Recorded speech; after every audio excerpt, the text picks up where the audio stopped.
ప్రయోగాల హీరోగా ప్రేక్షకులలో ముద్రపడిన mega prince Varun Tej ఈ రోజు ఆపరేషన్ వ్యాలంటైన్ అంటూ ప్రేక్షకుల ముందుకు వచ్చాడు. గత కొంతకాలంగా ఆయనకి సరైన హిట్ లేదు.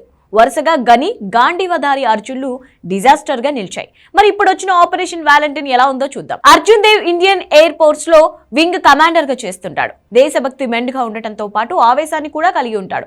తన వైఫ్ ఆహ్నా గిల్ కూడా అర్జున్ తో పాటే ఎయిర్ ఫోర్స్ లో ఒక కీలకమైన పోస్ట్ లో వర్క్ చేస్తుంటుంది. శత్రువులను ఎదుర్కోవడానికి ఆవేశం పనికిరాదని ఎప్పటికప్పుడు అర్జున్ కి సజెషన్ ఇస్తుంటది. ఈ క్రమంలోని వజ్ర అనే ఒక మిషన్ ని అర్జున్ వాడకుండా అడ్డుపడుతుంటుంది.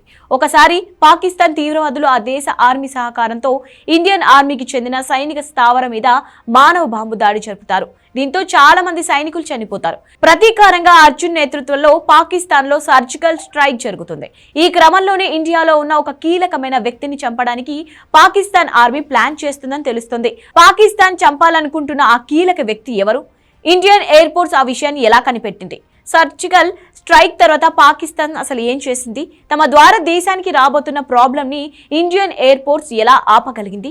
అసలు వజ్ర మిషన్ ఏమిటి?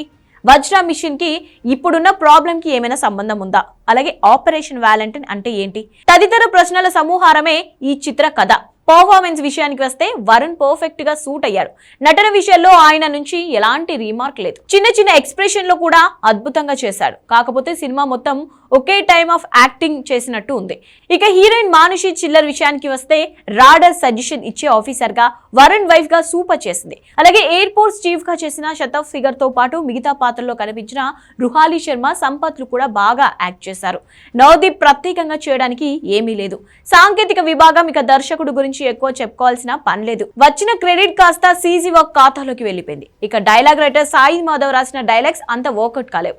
బ్యాక్గ్రౌండ్ మ్యూజిక్ కూడా సోసోగానే ఉంది. ఫోటోగ్రఫీ అండ్ నిర్మాణ విలువలు మాత్రం చాలా బాగున్నాయి. ఇక ఫైనల్ గా చెప్పాలంటే ఈ సినిమా దర్శకుడు అందులో నటించిన నటులతో పాటు ప్రేక్షకుల్ని కూడా మోసం చేశాడు. కాకపోతే దైవభక్తి సినిమా అయినా, దేశభక్తి సినిమా అయినా కథా కథనాలు ఉండాలనే నిజాన్ని మరోసారి చాటి చెప్పాడు. మొత్తానికి యావరేజ్ టాక్ తో దూసుకుపోతోంది.